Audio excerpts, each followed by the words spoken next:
love The Fog. It's such a great cinematic piece of building atmosphere. And it has a similar feeling of a countdown happening, much like in the first Halloween, where you know that the murders are going to happen when it gets dark, and meanwhile you're watching the unsuspecting people kind of realizing that something's not right. It's very similar in that respect, but really kind of ramps it up. It's also got what I would argue is one of John Carpenter's best film soundtracks. It also has terrific performances. I think Adrienne Barbeau as the DJ Stevie Wayne. That was like instant star for her as an actress. But over the years, whenever I would watch The Fog, I began to notice that there's something not quite right about the film. And rightfully so, because it was a difficult production for Carpenter. He had to go back and had to do reshoots and up the gore level of the film to make it more scary, make it punchier. Or coincidentally, most of the problems of the film, to me, seem to stem from the reshoot material, and I'll explain why.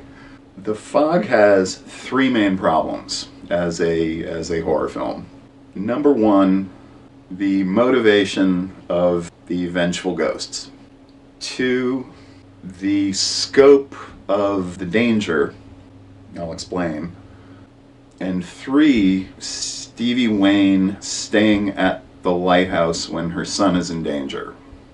I can sort of discount the scene where the fisherman who had his eyes torn out, gets up off the hospital table for no reason and threatens Jamie Lee Curtis with a scalpel before he just falls over, and Tom Atkins comes in and gives her a hug, and then nobody says anything, and then there's no follow-up to the fact that a corpse reanimated at the hospital. Like, you don't even, there's weird stuff going on. Yeah. I mean, that seems, it's completely nonsensical, but in a way it's not really tied to anything else important, so I can sort of forgive it. So breaking down these in order. The motivation of the vengeful spirits is not clear. Here's my question. Okay, you're watching The Fog. What do the ghosts want? Either they're going to kill anyone in the town because the town is where they were killed. Or do they just want their gold? See what I mean? At the beginning of the film, they're out for blood. At the end of the film, they're looking for gold.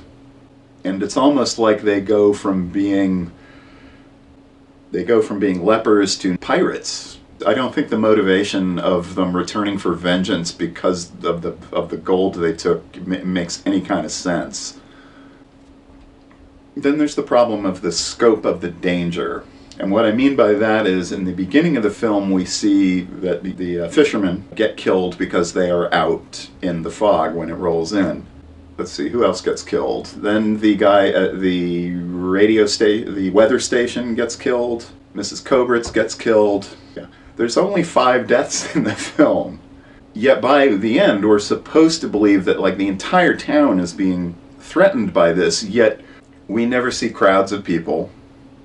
I mean, the town seems deserted at the end of the film, and we're left with what, the main 8 characters or so trapped in the church.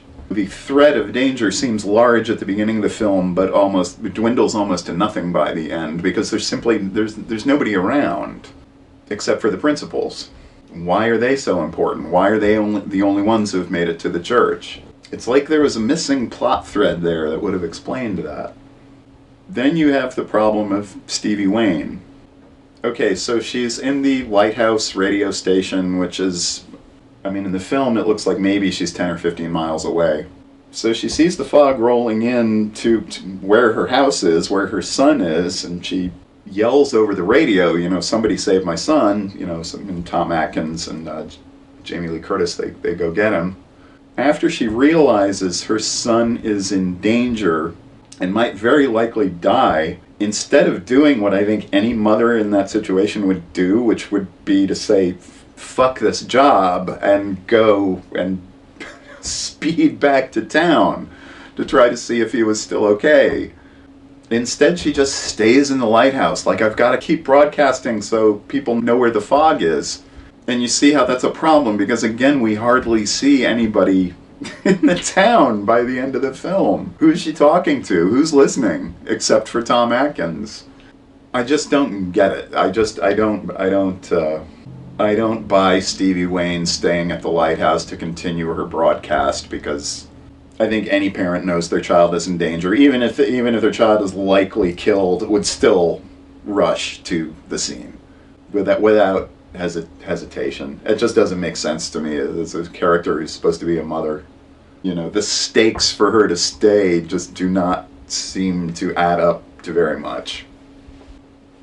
So as to how would I have fixed the fog, at least with regard to the group of main characters at the church at the end, I thought it would have made sense that the lepers are coming back to take vengeance on the blood relatives of the conspirators, and that it would turn out that Tom Atkins and Jamie Lee Curtis and Adrienne Barbeau and Janet Leigh and everybody else in the church at the end were all the blood relatives of the original conspirators.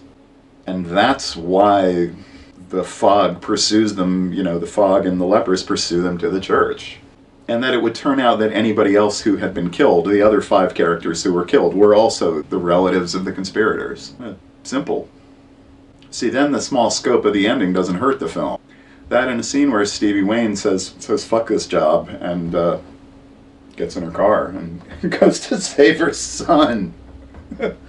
You know, I can knock the narrative problems of the film, but it's still an important horror film of its era, strictly for its presentation.